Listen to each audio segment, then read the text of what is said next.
আসসালামু আলাইকুম ওয়া রাহমাতুল্লাহি ওয়া বারাকাতুহু।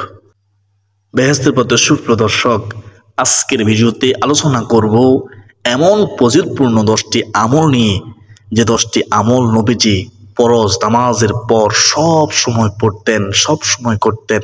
অত্যন্ত দামি আমল, যে 10টি আমল স্বয়ং নবীজি সব সময় করতেন, আমরাও করব, কারণ আমরা নবীজিকে ভালোবাসি ইনশাআল্লাহ। সুপ্রদিনী ভাই বোন, এই 10টি আমল করলে 1 নম্বর পুরস্কার পাবেন, আপনার জীবন পরিবর্তন হবে। 2 নম্বরে জীবনের সমস্ত গুনাহ মাফ হবে। 3 নম্বরে জান্নাত ওয়াজিব হবে, আপনি হাসতে হাসতে জান্নাতে চলে যাবেন। 4 নম্বরে হচ্ছে গায়বী সাহায্য পাবেন। 5 নম্বরে হচ্ছে দোয়া কবুল হবে। 6 নম্বরে হচ্ছে আপনার আশা পূরণ হবে ও রিজিক বৃদ্ধি হবে ইনশাআল্লাহ আজ্জা ওয়া জাল্লাহ। দুশ্চিন্তা, হতাশা, পেরেশানি, দুঃখ, কষ্ট, সকল সমস্যা দূর হবে ইনশাআল্লাহ। দূর করবেন যিনি, তিনি কে? তিনি হচ্ছেন আমার আপনার রব আল্লাহ। বেহেশতের পথে সুপ্রদর্শক, যদি 10টি আমল না জেনে থাকেন, তাহলে আজকের এই গুরুত্বপূর্ণ ভিডিওটি আপনার জন্য। ভিডিওতে একটি লাইক দিয়ে ও কমেন্টে আলহামদুলিল্লাহ লিখে আল্লাহর শুকর আদায় করে দেখতে থাকুন। তো চলুন আমরা বিস্তারিত জেনে নেই। একজন মুমিনের প্রতিটি কাজ ও মুহূর্ত আমল ও ইবাদত, যখন সব কিছু আল্লাহর হুকুম ও রাসূল সাল্লাল্লাহু আলাইহি ওয়াসাল্লামের সুন্নত অনুযায়ী হয়, তখন সব কিছু ইবাদতে পরিণত হয় এবং সওয়াবযোগ্য হয়। বলুন না সুবহানাল্লাহ। আল্লাহ তাআলা বান্দার জন্য এর সব কিছু পুণ্যময় করে দেন। অন্য সব কিছুর মতো প্রত্যেক নামাজের পর কিছু আমল রয়েছে। আমলগুলো করলে বান্দার জীবন সুন্দর হয়, বরকতময় হয় ও সুশৃঙ্খল হয়। আল্লাহ রাসূল সাল্লাল্লাহু আলাইহি ওয়াসাল্লাম বলেন, প্রত্যেক ফরজ নামাজের শেষে কিছু দোয়া আছে, যে ব্যক্তি ওই দোয়াগুলো পড়ে বা কাজে লাগায়, আমল করে, সে কখনো ক্ষতিগ্রস্ত হয় না। সুবহানাল্লাহি ওয়া বিহামদিহি সুবহানাল্লাহিল আযীম। সহিহ মুসলিম শরীফের হাদিস, হাদিস নম্বর হচ্ছে 1237 নম্বর হাদিস।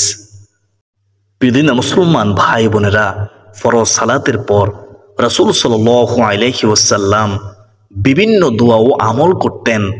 সাহাবায়ে কেরামকেও তা করতে উদ্বুদ্ধ করতেন, ক্ষেত্র বিশেষ নির্দেশও করতেন।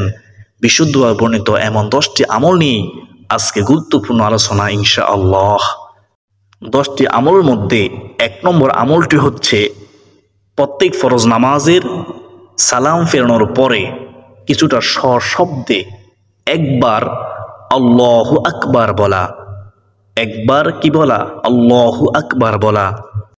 হযরত আব্দুল্লাহ ইবনে আব্বাস রাদিয়াল্লাহু তাআলা আনহু থেকে বর্ণিত, তিনি বলেন, আমি তাকবীর অর্থাৎ আল্লাহু আকবার দ্বারা রাসূলুল্লাহ সাল্লাল্লাহু আলাইহি ওয়াসাল্লামের নামাজের সমাপ্তি সম্পর্কে অবহিত হতাম। আমি জেনেছি, শুনেছি আমার নবীজি প্রত্যেক ফরজ নামাজ সালাম ফিরিয়ে সশব্দে একবার বলতেন আল্লাহু আকবার। বুখারী ও মুসলিম শরীফের হাদিস। সুবহানাল্লাহ। সুপ্রদর্শক, তাহলে আমরা এই অত্র হাদিস দ্বারা বুঝতে পারলাম, প্রত্যেক ফরজ নামাজের সালাম ফেরানোর পর একবার আল্লাহু আকবার বলা। আমরা চেষ্টা করব ইনশাআল্লাহ। প্রিয় মুসলমান ভাই বোনেরা, এখন আমরা জানো 2 নম্বর আমল। 2 নম্বর আমল হচ্ছে প্রত্যেক ফরজ নামাজের সালাম ফেরানোর পর আল্লাহু আকবার একবার বলার পর 3 বার ইস্তিগফার পাঠ করা। আস্তাগফিরুল্লাহ, আস্তাগফিরুল্লাহ, আস্তাগফিরুল্লাহ। প্রিয় দর্শক, মুসলিম শরীফের 1362 নম্বর হাদিসটি মনোযোগ দিয়ে শুনুন, তাহলে বুঝতে পারবেন ইনশাআল্লাহ। হযরত সাওবান রাদিয়াল্লাহু তাআলা আনহু থেকে বর্ণিত, তিনি বলেন, রাসূলুল্লাহ সাল্লাল্লাহু আলাইহি ওয়াসাল্লাম যখন তার সালাত শেষ করতেন, তখন 3 বার ইস্তিগফার করতেন। সুবহানাল্লাহ।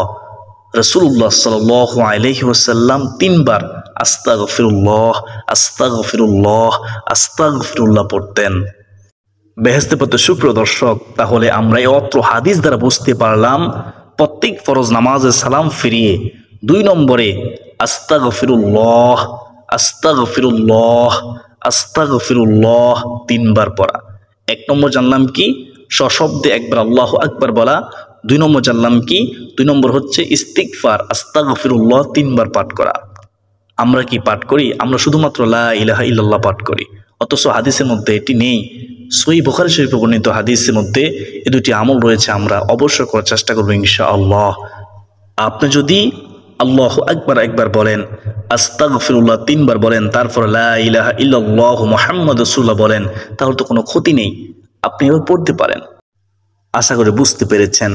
3 নম্বর আমলটি আমরা জানবো। 3 নম্বর আমলটি হলো প্রত্যেক ফরজ নামাজে সালাম ফিরিয়ে একবার এই দোয়াটি পাঠ করা, আল্লাহুম্মা আনতাস সালাম ওয়া মিনকাস সালাম তাবারাকতা ইয়া যাল জালালি ওয়াল ইকরাম, ইয়া যাল জালালি ওয়াল ইকরাম। যা অর্থ হলো, খুব চমৎকার অর্থ, খেয়াল করুন। হে আল্লাহ, তুমি শান্তিদাতা এবং তোমার পক্ষ থেকেই শান্তি আসে, তুমি বরকতময়, হে মহৎ ও সম্মানের অধিকারী। সম্মানের অধিকারী কে? একমাত্র আল্লাহ। সুবহানাল্লাহ। কত সুন্দর দোয়াটির অর্থ। আমার নবীজি সাল্লাল্লাহু আলাইহি ওয়াসাল্লাম এই দোয়াটি পড়তেন 3 নম্বরে। প্রিয় দর্শক, মুসলিম শরীফের 1362 নম্বর হাদিসটি শুনুন, তাহলে বুঝতে পারবেন আমরা কেন এই দোয়াটি পড়ব ইনশাআল্লাহ। হযরত সাওবান রাদিয়াল্লাহু তাআলা আনহু থেকে বর্ণিত, রাসূলুল্লাহ সাল্লাল্লাহু আলাইহি ওয়াসাল্লাম যখন তার সালাত শেষ করতেন তখন তিনি এই দোয়াটি পড়তেন, আল্লাহুম্মা আনতাস সালাম ওয়া মিনকাস সালাম তাবারাকতা ইয়া যাল জালালি ওয়াল ইকরাম। সুপ্রিয় দর্শক, তাহলে আমরা এই অত্র হাদিস দ্বারা বুঝতে পারলাম প্রত্যেক ফরজ নামাজে সালাম ফিরিয়ে 3 নম্বরে এই দোয়াটি একবার পাঠ করা, আল্লাহুম্মা আনতাস সালাম ওয়া মিনকাস সালাম তাবারাকতা ইয়া যাল জালালি ওয়াল ইকরাম। যারা মুখস্থ পারেন না, দেখে দেখে হলেও এই দোয়াটি একবার পড়বেন প্রত্যেক ফরজ নামাজে সালাম ফিরিয়ে 3 নম্বরে। আশা করি সকলে বুঝতে পেরেছেন। এখন আমরা যেমন 4 নম্বর আমল। 4 নম্বর আমলটি হচ্ছে প্রত্যেক ফরজ নামাজে সালাম ফেরানোর পর একবার এই দোয়াটি বলা। আমার নবীজি সাল্লাল্লাহু আলাইহি ওয়াসাল্লাম সব সময় এই দোয়াটি পড়তেন। খেয়াল করুন, মুখস্থ না পারলেও দেখে দেখে হলেও পড়বেন, আল্লাহুম্মা আইন্নি আলা যিকরিকা ওয়া শুকরিকা ওয়া হুসনি ইবাদাতিক। আবার বলতেছি, খেয়াল করুন, আল্লাহুম্মা আইন্নি আলা যিকরিকা ওয়া শুকরিকা ওয়া হুসনি ইবাদাতিক। আপনি যদি মুখস্থ করতে নাই পারেন, প্রথমত চেষ্টা করবেন, যদি না পারেন দেখে দেখে হলেও এই পজিতপূর্ণ দোয়াটি পড়বেন। এই দোয়াটির অর্থটি শুনুন, খুব চমৎকার অর্থ। হে আল্লাহ, তোমার জিকির করার, তোমার কৃতজ্ঞতা প্রকাশ করার, তোমার শুকরিয়া জ্ঞাপন করার এবং উত্তম রূপে তোমার ইবাদত করার ব্যাপারে আমাকে সাহায্য করো। সুবহানাল্লাহ, আল্লাহুম্মা আমিন। আবু দাউদ শরীফের মধ্যে এই দোয়াটি রয়েছে। হাদিস নম্বর হচ্ছে 1524 নম্বর হাদিস। সুপ্রদিনী ভাই বোন, তাহলে আমরা এই অত্র হাদিস দ্বারা বুঝতে পারলাম প্রত্যেক ফরজ নামাজের সালাম ফিরিয়ে 4 নম্বরে রাসূলুল্লাহ সাল্লাল্লাহু আলাইহি ওয়াসাল্লাম এই দোয়াটি একবার পড়তেন। আমরাও পড়ব ইনশাআল্লাহ। মুখস্থ করতে না পারলেও দেখে দেখে হলেও একবার পড়ব, মহাব্বতের সাথে পড়ব, আল্লাহুম্মা আইন্নি আলা যিকরিকা ওয়া শুকরিকা ওয়া হুসনি ইবাদাতিক। আল্লাহুম্মা আইন্নি আলা যিকরিকা ওয়া শুকরিকা ওয়া হুসনি ইবাদাতিক। এখন আমরা জানব 5 নম্বর আমল। 5 নম্বর আমলটি হলো প্রত্যেক ফরজ নামাজে সালাম ফেরানোর পর 5 নম্বরে একবার আয়াতুল কুরসি পড়া। আউযু বিল্লাহি মিনাশ শাইতানির রাজীম, বিসমিল্লাহির রহমানির রহিম।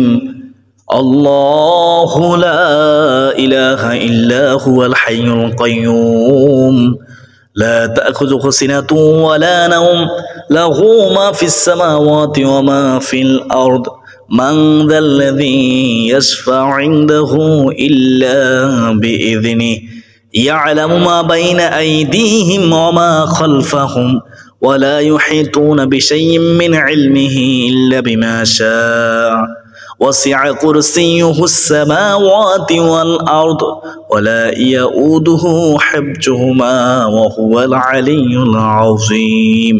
আয়াতুল কুরসি একবার পড়া। রাসূলুল্লাহ সাল্লাল্লাহু আলাইহি ওয়াসাল্লাম তিনি বলেছেন, যে ব্যক্তি প্রত্যেক ফরজ নামাজে সালাম ফেরানোর পর আয়াতুল কুরসি পাঠ করবে, তার জন্য জান্নাতে প্রবেশের পথে একমাত্র মৃত্যু ছাড়া আর কোনো বাধা থাকবে না। বলুন না সুবহানাল্লাহ। অর্থাৎ মৃত্যুর সঙ্গে সঙ্গে সে জান্নাতের আরাম আয়েশ ভোগ করতে থাকবে, কবরটা হয়ে যাবে জান্নাতের বাগান। সুপ্রিয় দর্শক, তাহলে আমরা অত হাদিস দ্বারা বুঝতে পারলাম প্রত্যেক ফরজ নামাজের সালাম ফিরিয়ে 5 নম্বরে আয়াতুল কুরসি একবার পাঠ করা, মহাব্বতের সাথে পাঠ করা, ইমানের সাথে পাঠ করা, বেহেশতের পথে। সুপ্রিয় দর্শক, এখন আমরা জানবো 6 নম্বর আমল। 6 নম্বর আমলটি হচ্ছে প্রত্যেক ফরজ নামাজের পরে একবার বলা এই দোয়াটি। আমার নবীজি সাল্লাল্লাহু আলাইহি ওয়াসাল্লাম সব সময় এই দোয়াটি একবার বলতেন, লা ইলাহা ইল্লাল্লাহু ওয়াহদাহু লা শারীকা লাহু লাহুল মুলকু ওয়া লাহুল হামদু ওয়া হুয়া আলা কুল্লি শাইইন কাদির। মুখস্থ যদি নাই পারেন, দেখে দেখে হলেও একবার এই দোয়াটি পড়বেন, লা ইলাহা ইল্লাল্লাহু ওয়াহদাহু লা শারীকা লাহু লাহুল মুলকু ওয়া লাহুল হামদু ওয়া হুয়া আলা কুল্লি শাইইন কাদির। যার অর্থ হলো আল্লাহ তাআলা ছাড়া কোনো মাবুদ নেই, তিনি একক, তার কোনো অংশীদার নেই, রাজত্ব তারই, ক্ষমতা তারই এবং প্রশংসাও তারই প্রাপ্য, তিনি সব কিছুর উপর ক্ষমতাবান। সুবহানাল্লাহ, কত সুন্দর দোয়ার অর্থ। হযরত মুগিরা ইবনে শুবা রাদিয়াল্লাহু তাআলা আনহু হযরত মুআবিয়া রাদিয়াল্লাহু তাআলা আনহুকে চিঠি লিখে পাঠান যে রাসূলুল্লাহ সাল্লাল্লাহু আলাইহি ওয়াসাল্লাম সালাত শেষে সব সময় সালাম ফিরিয়ে এই দোয়াটি পড়তেন। বুখারী শরীফের হাদিস, 846 নম্বর হাদিস, লা ইলাহা ইল্লাল্লাহু ওয়াহদাহু লা শারীকা লাহু লাহুল মুলকু ওয়া লাহুল হামদু ওয়া হুয়া আলা কুল্লি শাইইন কাদির। বেহেশতের পথে। সুপ্রিয় দর্শক, তাহলে আমরা অত্র হাদিস দ্বারা বুঝতে পারলাম প্রত্যেক ফরজ নামাজে সালাম ফিরিয়ে 6 নম্বরে রাসূলুল্লাহ সাল্লাল্লাহু আলাইহি ওয়াসাল্লাম এই দোয়াটি একবার পড়তেন, লা ইলাহা ইল্লাল্লাহু ওয়াহদাহু লা শারীকা লাহু লাহুল মুলকু ওয়া লাহুল হামদু ওয়া হুয়া আলা কুল্লি শাইইন কাদির। এখন আমরা জানবো 7 নম্বর আমল। 7 নম্বর আমলটি হচ্ছে প্রত্যেক ফরজ নামাজে সালাম ফেরানোর পর 7 নম্বরে 3 তাসবিহের আমল করা। শুনুন, রাসূলুল্লাহ সাল্লাল্লাহু আলাইহি ওয়াসাল্লাম বলেছেন, যে ব্যক্তি সুবহানাল্লাহ 33 বার, আলহামদুলিল্লাহ 33 বার, আল্লাহু আকবার 34 বার পড়বে, তার গুনাহ সমুদ্রের ফেনা পরিমাণ হলেও মহান আল্লাহ তাআলা তাকে ক্ষমা করে দিবেন, ক্ষমা করে দেওয়া হবে। সুবহানাল্লাহ। মুসলিম শরীফের হাদিস, 1380 নম্বর হাদিস। সুপ্রিয় দর্শক, তাহলে আমরা অত্র হাদিস দ্বারা বুঝতে পারলাম প্রত্যেক ফরজ নামাজে সালাম ফিরিয়ে 33 বার সুবহানাল্লাহ পাঠ করা, 33 বার আলহামদুলিল্লাহ পাঠ করা এবং 34 বার আল্লাহু আকবার পড়া। আমরাও পড়বো ইনশাআল্লাহ। 8 নম্বর আমলটি এখন আমরা জানবো। 8 নম্বর আমলটি হচ্ছে প্রত্যেক ফরজ নামাজের পর রাসূলুল্লাহ সাল্লাল্লাহু আলাইহি ওয়াসাল্লাম আল্লাহর কাছে আশ্রয় প্রার্থনা করে বলতেন, অর্থাৎ এই দোয়াটি পড়তেন একবার, আল্লাহুম্মা ইন্নী আউযু বিকা মিনাল জুবনি ওয়া আউযু বিকা মিন আন উরাদ্দা ইলা আরজালিল উমুরি ওয়া আউযু বিকা মিন ফিতনাতিদ দুনিয়া ওয়া আউযু বিকা মিন আযাবিল কবরি। যদি একটু কঠিন কিন্তু অত্যন্ত গুরুত্বপূর্ণ একটি দোয়া, দেখে দেখে হলেও এই দোয়াটি পড়বেন। রাসূলুল্লাহ সাল্লাল্লাহু আলাইহি ওয়াসাল্লাম এই দোয়াটি পড়তেন। এই দোয়াটির অর্থ খুব চমৎকার, খেয়াল করুন। হে আল্লাহ, আমি বিরুদ্ধা থেকে, অতি বার্ধক্য থেকে, দুনিয়ার ফিতনা ও কবরে আযাব থেকে আপনার নিকট পানাহ চাই। আল্লাহুম্মা আমিন। বুখারী শরীফের হাদিস, 2667 নম্বর হাদিসের মধ্যে এই দোয়াটি রয়েছে। বেহেশতের পথে। সুপ্রিয় দর্শক, তাহলে আমরা এই অত্র হাদিস দ্বারা বুঝতে পারলাম প্রত্যেক ফরজ নামাজের সালাম ফিরিয়ে 8 নম্বরে এই দোয়াটি একবার পাঠ করা। আল্লাহুম্মা ইন্নী আউযু বিকা মিনাল জুবনি ওয়া আউযু বিকা মিন আন উরাদ্দা ইলা আরজালিল উমরি ওয়া আউযু বিকা মিন ফিতনাতিদ দুনিয়া ওয়া আউযু বিকা মিন আযাবিল কবরি। আল্লাহুম্মা আমিন। এখন আমার জন্য 9 নম্বর আমল। 9 নম্বর আমলটি হচ্ছে ফজরের নামাজের পর 100 বার সুবহানাল্লাহ ও 100 বার লা ইলাহা ইল্লাল্লাহ বলা।